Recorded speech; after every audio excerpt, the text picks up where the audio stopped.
Aujourd'hui, je vous montre comment broder le point d'épine.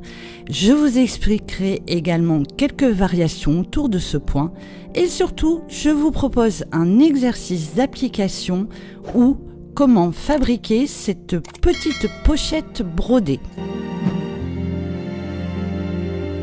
Si vous êtes totalement débutante, vous pouvez vous aider avec un guide-ligne. Regardez les lignes que j'ai tracées sur la gauche du tambour. Vous pouvez tracer 3 lignes qui seront à égale distance de 5 mm. Il est important de démarrer son nœud. Ici, je brode avec 2 brins de moulinet DMC.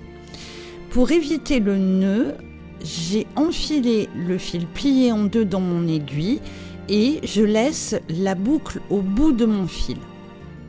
Ainsi, je pique le fil dans le tissu, je passe mon aiguille dans la boucle avec un tout petit point, je serre et c'est ainsi que je peux démarrer sans nœud. Comme vous le voyez, nous sortons d'abord notre fil et notre aiguille sur la ligne du milieu. Puis, vous commencez par piquer sur la droite au même niveau que votre premier point de sortie. Ressortez votre aiguille sur la ligne du milieu, environ 5 mm en dessous. Tirez votre fil, la première boucle de votre point d'épine va ainsi se créer.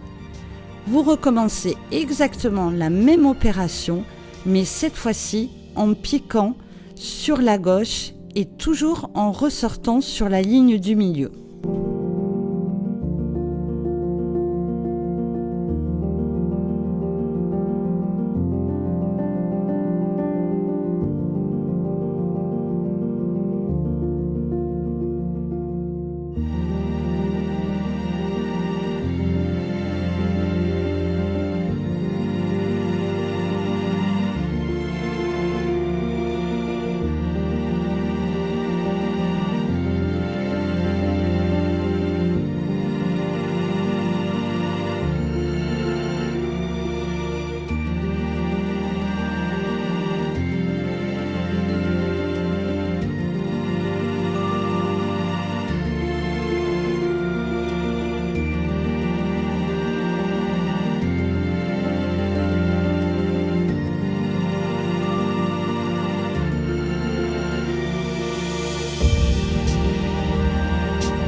Je vous ai expliqué comment démarrer son nœud. Il est important aussi de savoir comment on termine son point sans nœud.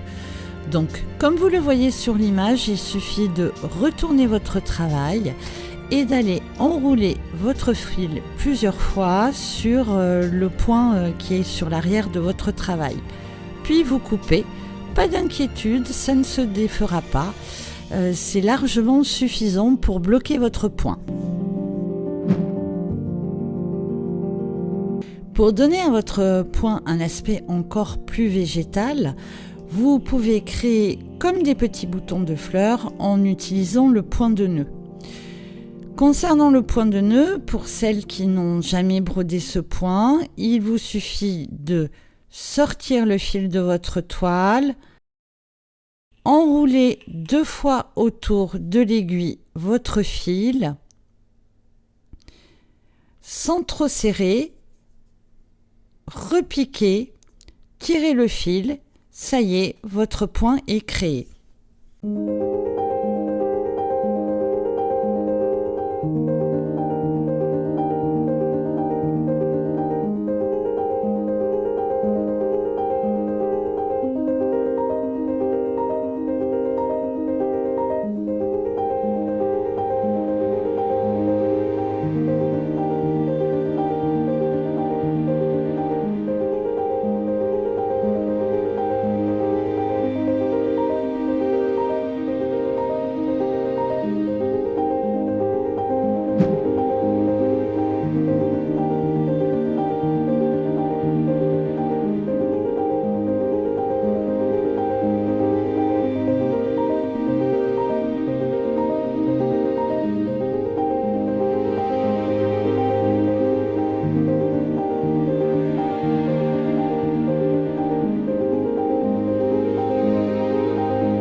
Voici maintenant une variation du point d'épine.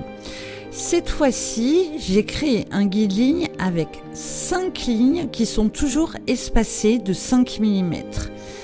On commence un premier point sur la gauche, puis on exécute le deuxième en se décalant sur la droite, et enfin, on brode le dernier point en se décalant à nouveau vers la droite. Ici, ce qui va changer, c'est que nous allons broder 3 points vers la droite, puis 2 points vers la gauche. Donc, comme vous le constatez sur l'image, maintenant vous pouvez broder vos points d'épine en utilisant le guide-ligne vers la gauche.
Ici, je vous montre une autre manière de décorer votre point et de lui donner ce petit aspect végétal.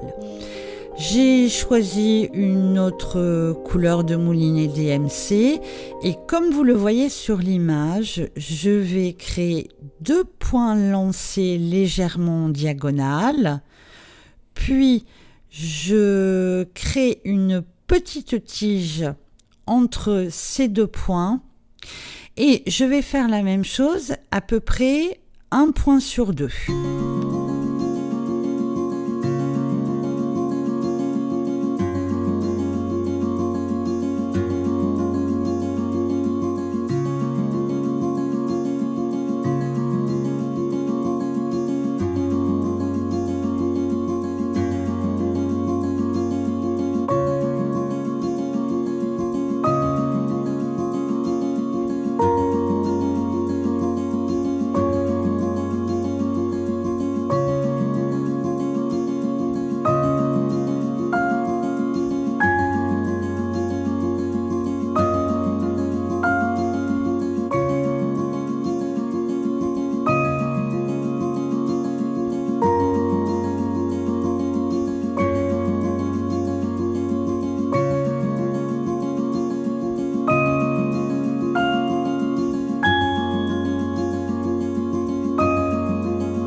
Et pour finir, je brode un point de nœud dans les petites épines que nous avons brodées au préalable.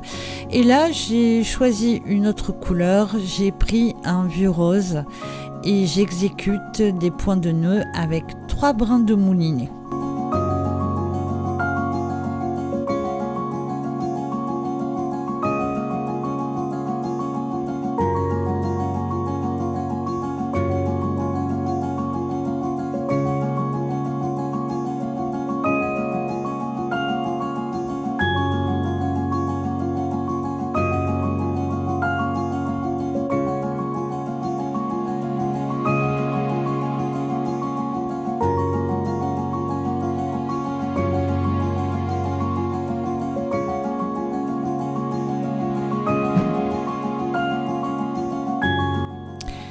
Une autre manière de créer du feuillage autour de votre point d'épine, c'est d'utiliser le point de bouclette. Donc, il vous suffit, par exemple, au bout du point d'épine, de broder 2 points de bouclette légèrement en diagonale. Cela donnera une impression que votre point possède des petits feuillages. Vous brodez 2 points de bouclette, vous créez une petite tige entre les deux et plus tard vous pourrez également y rajouter un point de nœud.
Je vous propose un petit exercice d'application pour créer une petite pochette brodée. Pour ce faire, vous allez avoir besoin de ce qu'on va nommer le tissu de dessus.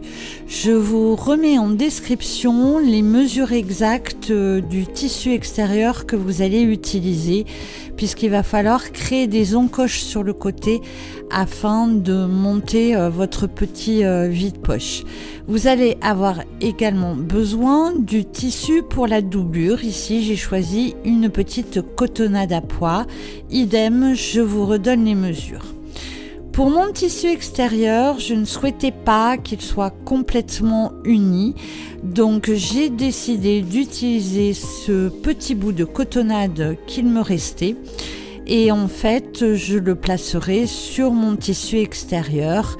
Donc, ce bout de tissu imprimé, je vais aller le placer sur mon tissu extérieur et pour le fixer, je le bâtis au fil à coudre avec une aiguille à coudre.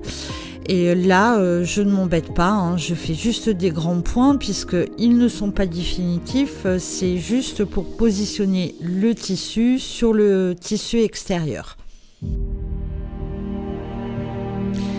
Là, je marque un petit repère à 1 cm qui en fait va correspondre à un endroit où surtout il ne faut pas que vous brodiez puisque ça correspond à l'endroit où il va y avoir la couture de la pochette.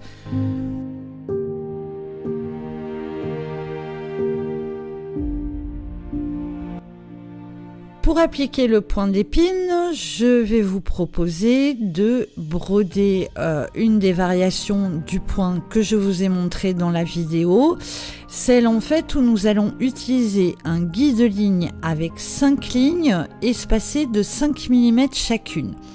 Donc vous pouvez tracer aux frictions votre guide-ligne sur l'endroit que vous souhaitez sur votre pochette.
Ici, une petite variation du point de nœud. C'est ce qu'on appelle le point de pistil.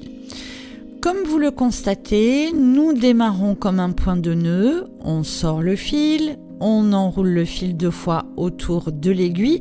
Mais ce qui va se passer, c'est que nous allons laisser un petit peu plus de longueur de fil avant de rentrer le fil dans notre toile.